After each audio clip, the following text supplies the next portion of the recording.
It's mailbag day, and we have some Olympic announcements to talk about. That and more on this episode of Locked On Anaheim Ducks.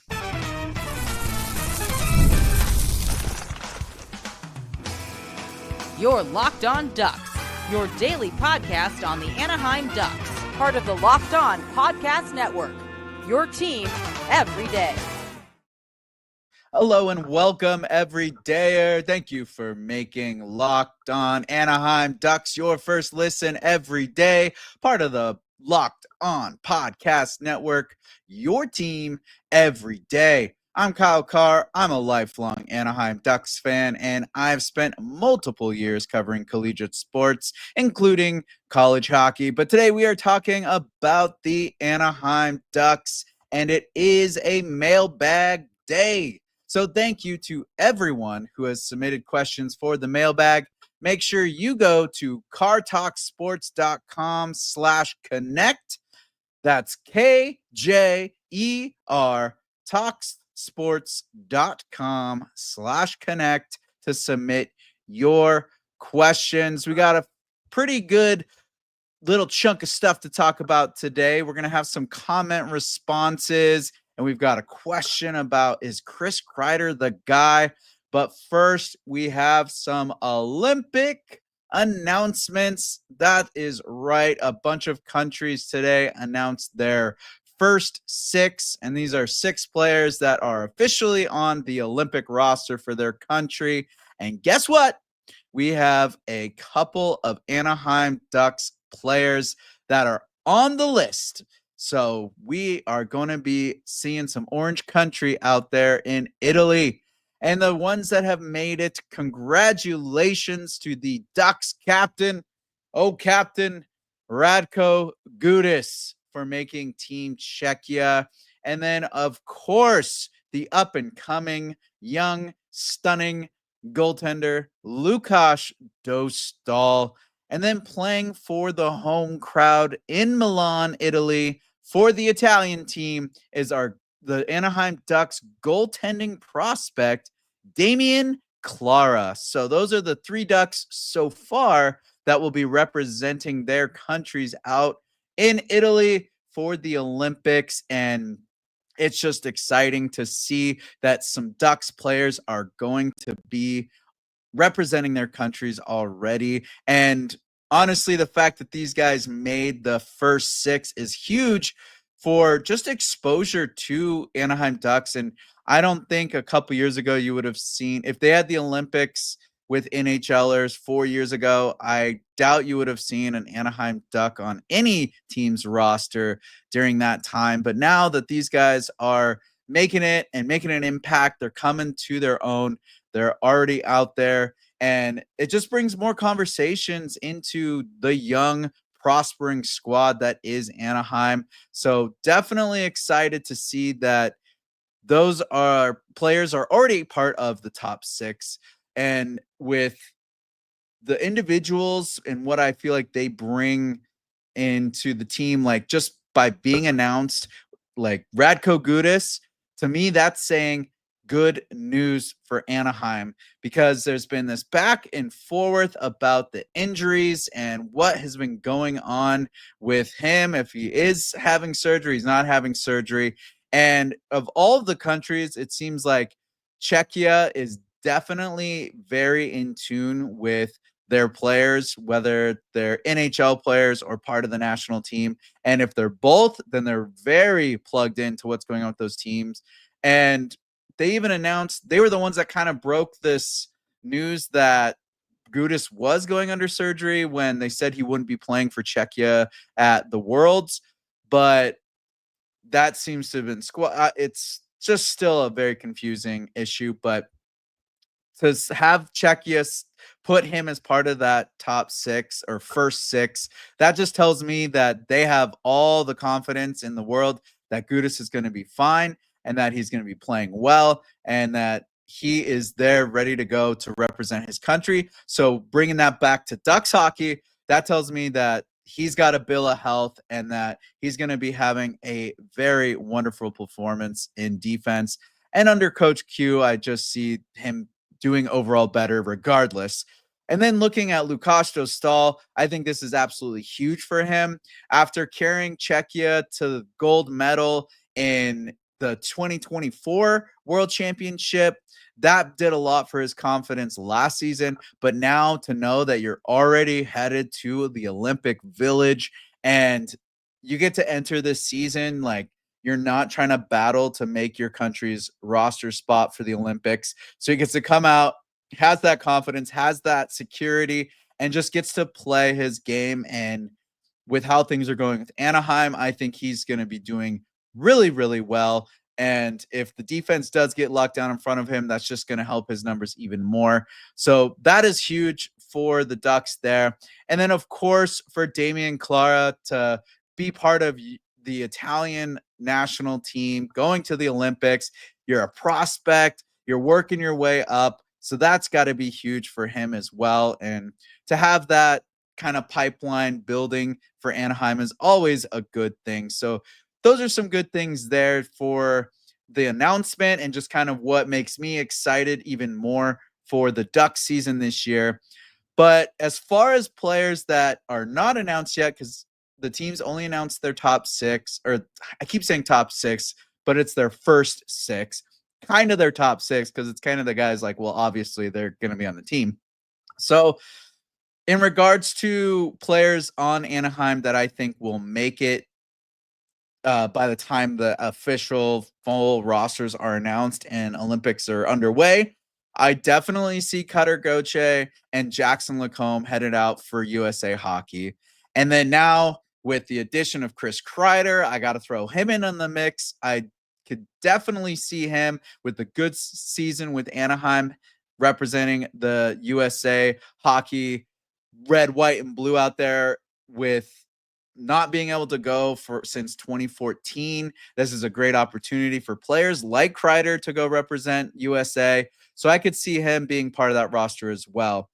I definitely see Leo Carlsson cracking the Swedish roster after playing in the Four Nations tournament, being the only Ducks player to go to the Four Nations tournament. Or the Four Nations face-off. I would definitely like to see, or I have confidence that he'll go. Of course, I would like to see him in the Olympics, but I think that his season this year is going to be kind of a determinant on whether or not he makes that Swedish roster.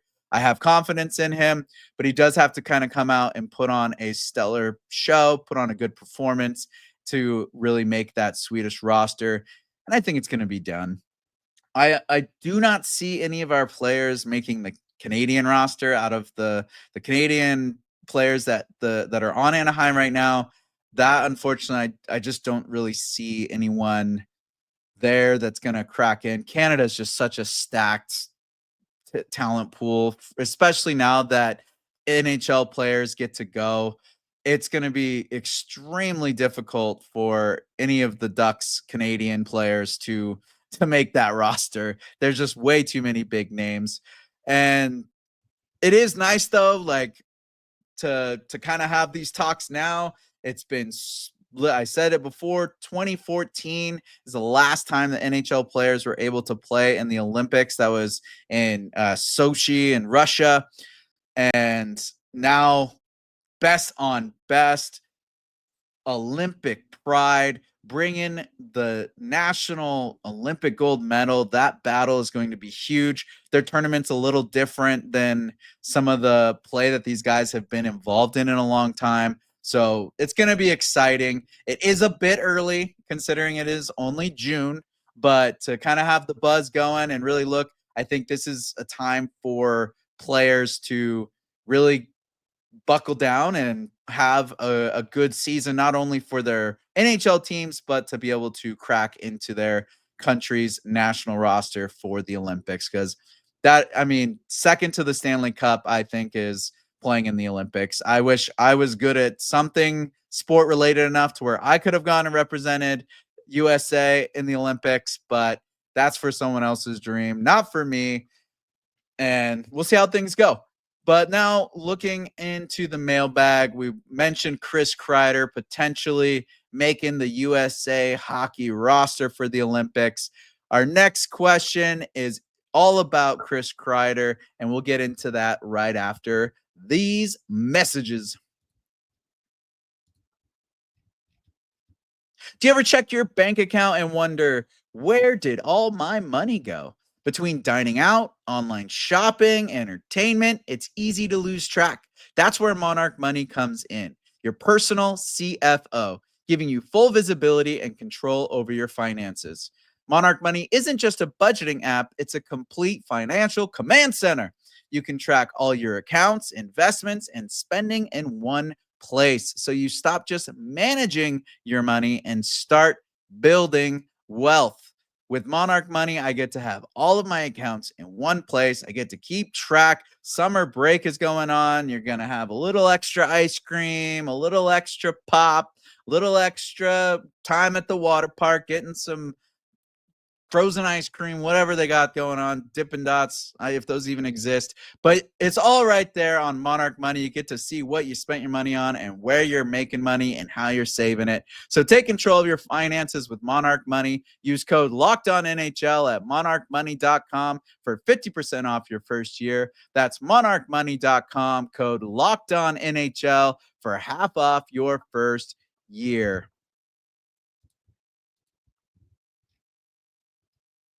So now to open up the mailbag, we have a question from our top contributor, Luis.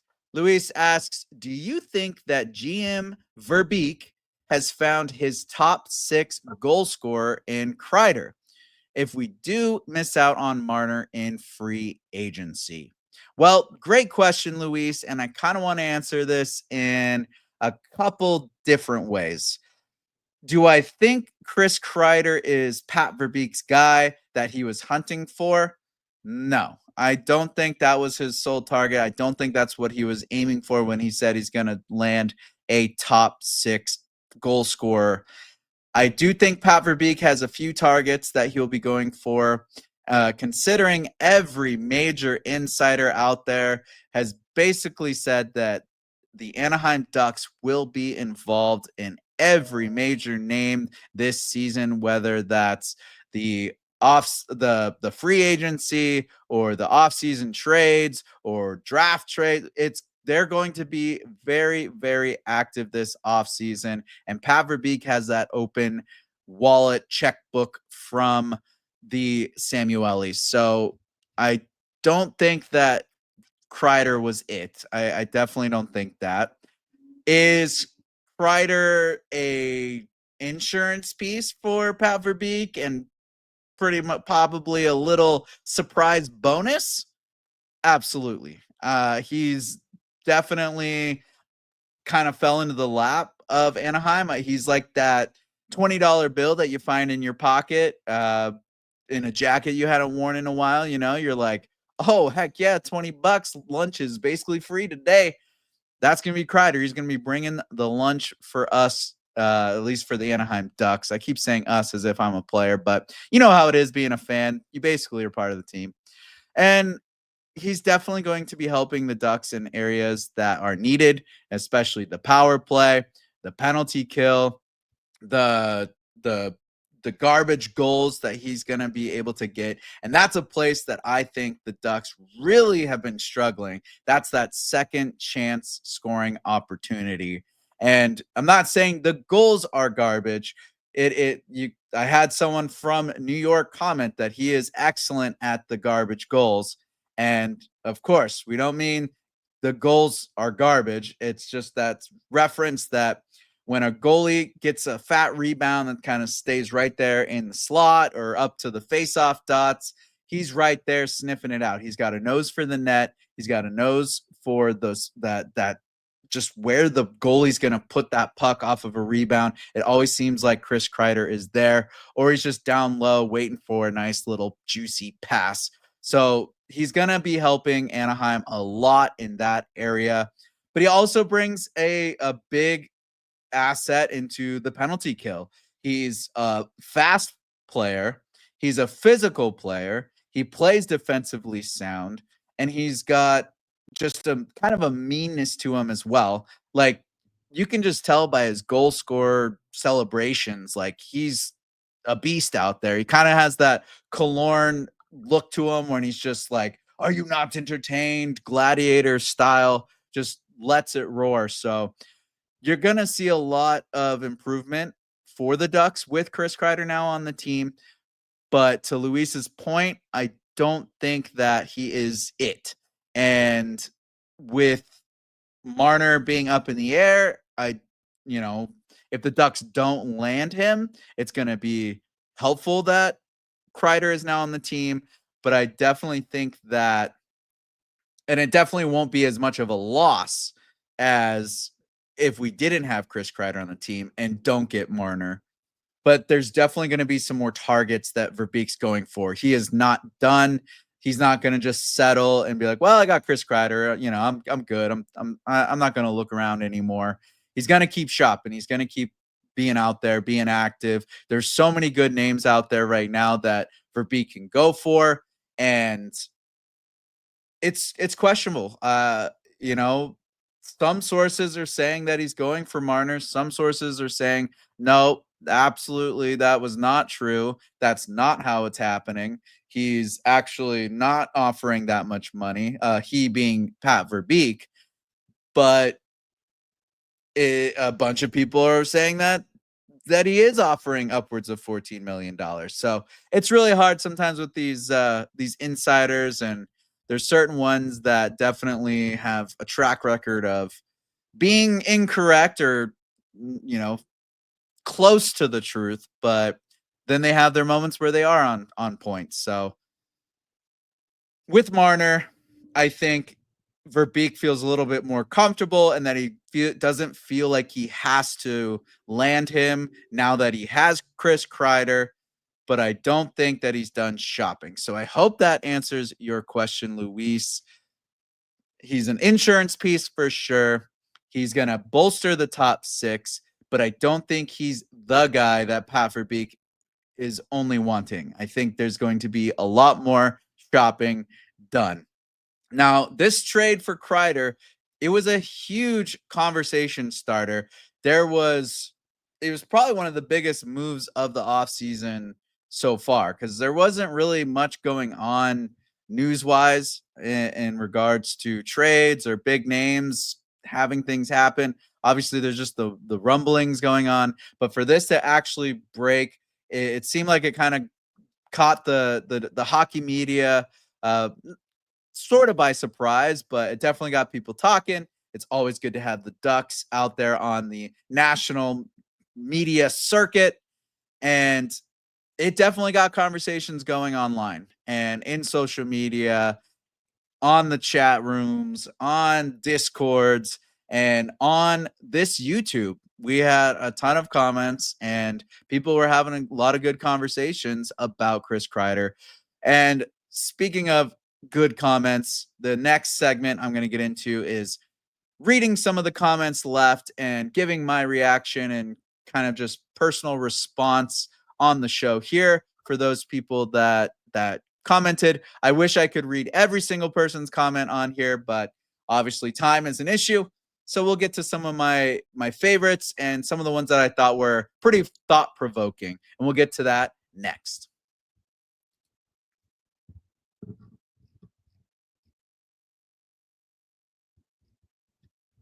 All right. Now, to start off the comments segment, we've got a pretty long one, but I think this has some juicy takes, and it really makes the mind kind of get going. And I think they've got some pretty good statements here. So the first comment that I will be getting to is from Durango 24K. And he says, "We need a good right winger. Marner, sure. Yes. At $14 million? No. I'd rather see Jason Robertson, left winger, Brock Boeser, right winger, Ehlers, or Sam Bennett would certainly be nice additions as well. And keep in mind, Beckett Seneca is lurking in the background at right wing as well. Don't get me wrong, I'd love to have Marner on the Ducks, but that's too much money. That's all I'm saying. Let's not forget, Verbeek likes size, and we certainly could use some gritty players as well. I feel like the Ducks are a bit soft in players that can fight if necessary. Just another thing to keep in mind. One last thing, I'm also curious to see how/if Tim Wash fits in the lineup. At 6'3", he's another big body that seems like he likes hovering around the net. P.S. Helleson is a right-handed shot. Well, I like where Durango 24K's mind is at with this one. I tend to agree with him that Marner is too expensive. I've kind of been saying this all postseason, basically towards the end of last season when the rumors started to really start with him coming to free agency. It seemed like before the season was even over, people were talking about Marner coming to Anaheim. And since that idea, I've been kind of against it because I feel like that paycheck or that price tag is just too expensive. Yes, you're getting this 100-point score. How much is that determined on the players around him? How much is he actually going to bring to Anaheim of those 100 points a season? And is it really worth giving up $14 million to one player? I believe that there's a much better way to manage the finances and the cap space that Anaheim has, and more of a well-rounded, team-oriented way. Like, that money can be used to bring in guys that are going to bring offense and goal scoring, but also bring a little bit more grit and a little bit more physicality, a little bit more defense. And the names listed are basically all the ones I've been thinking of. Brock Boeser, Jason Robertson, that kind of got iced a little bit. Sounds like Dallas is holding off on trade talks because they're really trying to figure out what it is that is going on with Jason Robertson and where they're going to be with their cap space. But Ehlers would be a good idea. Sam Bennett would be great. Brock Boeser, he's not as much as those others. Like, yes, he's a good goal scorer. He's kind of on the same boat as Marner. Marner, you're going to get a little bit more out of, I think, than Brock Boeser, but the paycheck for Boeser is going to be a lot less. And yes, Beckett Seneca, that kid is looking great. Where's he going to slot in? Is he going to have a good camp? Is he going to be bulked up enough? Is Pat Verbeek going to think he's NHL ready? Those are all questions that we're still lingering on. And I'm sure Verbeek's in the back of his mind thinking about that. Or if he already has a predetermined idea of where he's going to be having Beckett Seneca, then he might be more aiming towards getting someone like Ehlers, or obviously Marner's in the rumor mill, or someone like Sam Bennett. It really sounds like Sam Bennett is staying in Florida, but there's another report that came out that they haven't talked to Florida at all. That they don't know where that came from. That there hasn't been conversations with Florida at all. And maybe they just think because there hasn't been any conversation that he's just staying. So the whole free agency market is crazy right now. The trade market, it's all up in the air. I feel like everyone's just coming up with stuff from out of the woodworks right now. But yes, I do think Marner is a little bit too expensive. Yes, I think the Ducks are absolutely lacking in the physicality department. That Ross Johnson was the only one that was really a enforcer, if you really want to call him that, quote unquote. But I don't see anyone, especially if he gets bought out or if he doesn't return, who's going to go to bat for anyone? Who's going to be the big tough guy? Who's going to be really that physical out there? Like, Gudas is a big hitter, but he's not really the guy that's going out there and trying to murder people when they, touch the rookies. There's not really a big tough fourth line out there as of now. With Tim Wash, that I would like to see where that's going as well. I think Anaheim's trying to work something out with him and have him in that fourth line area to really improve his game and to bring that more physical body. And I think he'd be a great net front presence just to add some additional scoring opportunities for Anaheim. And how, of course, could I forget that my man Drew Helleson is a right-handed shot? My apologies. When I made that comment, I was more looking at the players that were in the AHL and with Drew Helleson's pretty much sustained roster space that he had this year. He was with the upstairs pretty much the whole year. I wasn't really thinking about him. I basically was considering him as part of the NHL roster, not really the AHL. So that's where my mind was at when I said that. And that's why I said Tristan Luneau was the only right-hand shot that the Ducks had in the pipeline. And yeah, so basically to tack on with what Durango 24K says, I'm in agreement with him that Marner is too expensive. I'm in agreement that the Ducks need a little bit more physicality. And Tim Wash would definitely be a good place to start in regards to cheaper money and getting some physicality on the team. And I am curious if the Ducks are going to be trying to bring someone in either through trades or how they're looking to bolster up the physicality, because watching these playoffs, I mean, even Pat Verbeek himself said, I really hope my players are watching these playoffs, because this is the level of physicality they need just for the first round. And you got to do 4 7-game series to get to the final Stanley Cup championship ring. So lots of physicality needs to be added to this team, and the grit is a little bit of a concern. I really hope these guys start bringing it this year. I think they're meshing well enough as a unit that it will spark something, and they're going to have a little bit more oomph to their play. But yeah, that is a concern. Now, moving on to the next comment, we have Ephraim Rodarte 5266. I hope I said that right. Ephraim Rodarte 5266.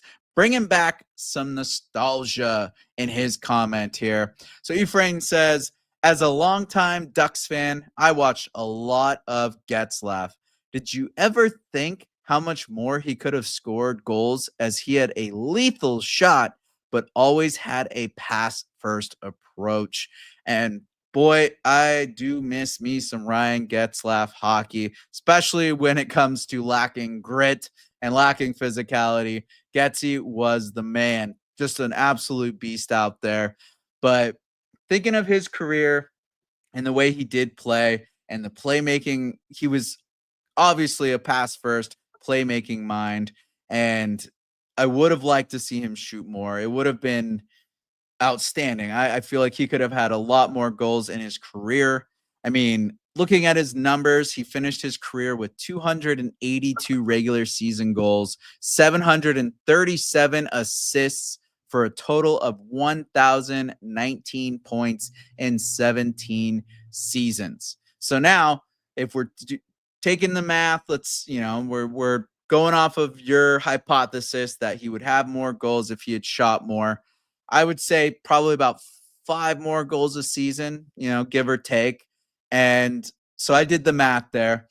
With 5 more goals a season, that would be 85 more goals over the 17 seasons he played. And this is only regular season points. This isn't even counting his playoffs numbers either. So 85 more goals over the 17 seasons, which would give him 367 goals and 1,104 points. So he would have broken 1,100 points if he had gotten 5 more goals a season through those 17 years. So yeah, definitely if he would have shot more, he could have had a lot more goals, but that just wasn't Getzy's style. Someone, though, that reminds me of that, and speaking of, being a good shot, having a lethal approach to getting the puck into the back of the net, that reminds me of Trevor Zegras, as someone who also, though, kind of tends to have a little bit more pass first mentality. So lethal shot, has the ability to score, but is always trying to look for the play. Now, I hope that doesn't kind of become the curse of Trevor Zegras. I would really like to see Coach Quenneville kind of round out Zegras's game, and especially on the offensive scoring part, if he can get him into becoming a great goal scorer and a great playmaker, to have that dual threat would be amazing for Anaheim, because when you have that double threat of being a shooter and a playmaker, the goaltender is going to have to respect both. He's going to have to respect that you can shoot. He's going to have to respect that you can make that play.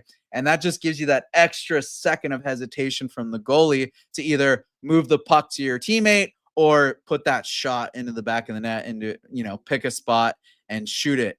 So if Zegras can lock that down and really have both of those pieces improved in his game, he's going to be that much more deadly. And I think Coach Quenneville is going to bring that. So that's thank you for that commenting frame, bringing back some nostalgia with Ryan Getzlaf, but trying to bring him back more to the modern Ducks. Reminds me of Zegras a little bit with the playmaking first. So I really hope that gets rounded out. And unfortunately, that is all the time we have. Thank you to everyone contributing to the mailbag. Make sure you go to cardtalksports.com/connect to get involved. And thank you to everyone that already has. And of course, everyone that's been commenting on the YouTube and on social media. It's just to get the conversations going, get the Discord going. I appreciate you all. So make sure you go like and subscribe to the YouTube, get involved in the conversation there. And of course, like and subscribe or follow or whatever the words are with all these different social media platforms. We're on all of them. So go check out X, Blue Sky, Instagram, TikTok. Locked On Anaheim Ducks is there. So thank you for making Locked On Anaheim Ducks your first listen today. For your second listen, check out the Locked On NHL podcast. There is no offseason, bringing you the daily league-wide stories that matter most with the local coverage you love from Locked On. Find Locked On NHL on YouTube or wherever you listen to podcasts, just like Locked On Ducks. And make sure you go like and subscribe one more time, giving you that reminder. And as always, I'm Kyle Kjer. Be good out there.